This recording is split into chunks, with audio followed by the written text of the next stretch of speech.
Good morning, scholars. It is Monday, March 15th. I can't believe we're halfway through March already. Today, our aim is that we're going to be able to describe the practices of the Catholic Church and the power that it gained.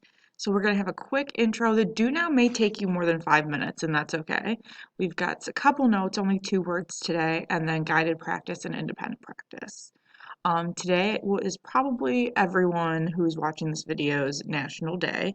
It is National Napping Day. So if you need to take a nap, that is fine, but make sure you get all your work done. Set that timer or that alarm. So for your do now, what you are actually going to do is you're going to play a game. And I'm going to kind of see, as far as European geography, where we're at. So what you're going to do is you're going to click on the map game link and it's going to take you right to the game. And it should look something like this. What's going to happen is the cursor is going to guide or prompt you to click on a location. Now, you're not just clicking wherever. See where these like white dots are? Those are your options of where to click. If there isn't a white dot there, that means it's not even an option. So you're only clicking on the white dots. And I'll give you a hint because we didn't exactly go through it. Strait of Gibraltar is right here. What you're going to do is when you are done, you are going to put the time. There's a running time at the top of the screen. You can kind of see it behind this cursor. So you are going to mark how long it took you and then the score you got.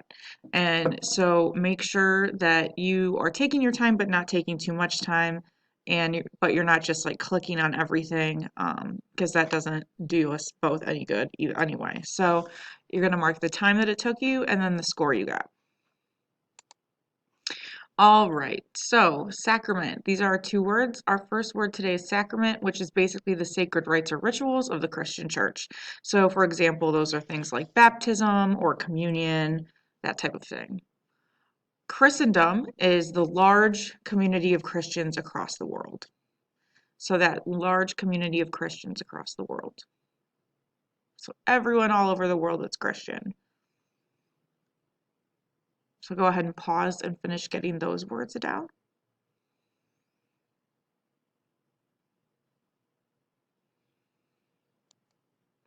And then this is just a map that shows you the percentages of Christianity throughout the world today. So anything that's this darkest blue color is 90 to 100% Christian. So we see a lot of that we see most of that in Mexico, a little bit in Central America. We see that in some of the West Indies islands. We see that down here along the coast in South America. We see quite a bit in Europe. New Zealand's kind of split here. And then anything that's the next blue is 80 to 90%. So that would be the United States is kind of in that 80 to 90% of the US is Christian. And that's all different denominations. So that's Baptist, Lutheran, Catholic, all that stuff.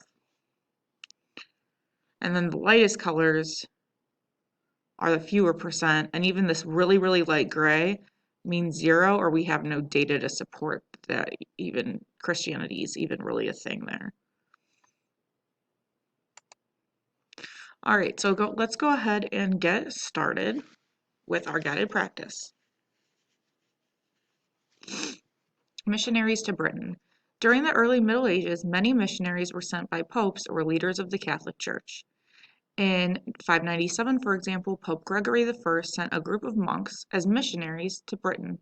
They were welcomed by the King of Kent, whose wife was already a Catholic. After the king converted to the new faith, his subjects followed his example. Over the next 100 years, most of Britain became Catholic as well. By the 700s and 800s, Catholic missionaries were working in other parts of Europe. In Eastern Europe, monks worked to convert Slavic peoples. In Northern Europe, the British monk Boniface, not Boniface please, Boniface, worked to establish the Catholic Church in Germany and the Netherlands. Over time, the Catholic faith became part of everyday life in most parts of Europe.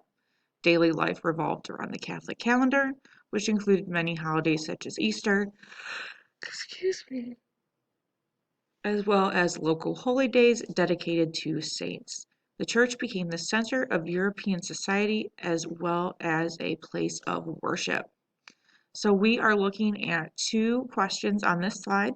The first one is happens to be a cause and effect.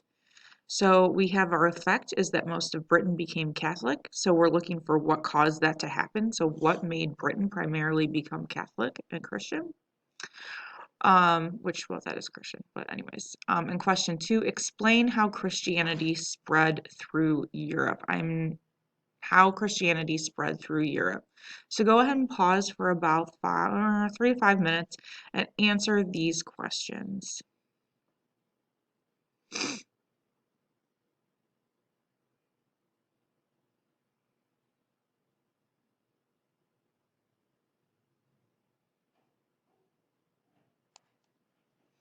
All right, so for our number 1 for our cause,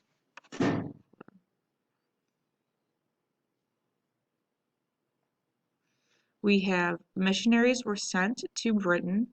The king converted, so many followed.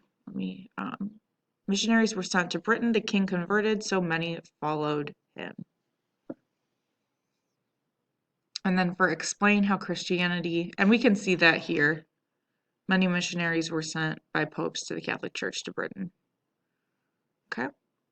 And then you can even see here in the last sentence, most of Britain became Catholic as well. Explain how Christianity spread through Europe. We see in these two paragraphs here, missionaries and monks worked to convert Britain, Slavic peoples converted in Eastern Europe, and Saint Boniface established Catholic churches in Germany and the Netherlands. So actually, that answer to that question is actually all just in the first paragraph of this particular section of text. So you can pause and get that.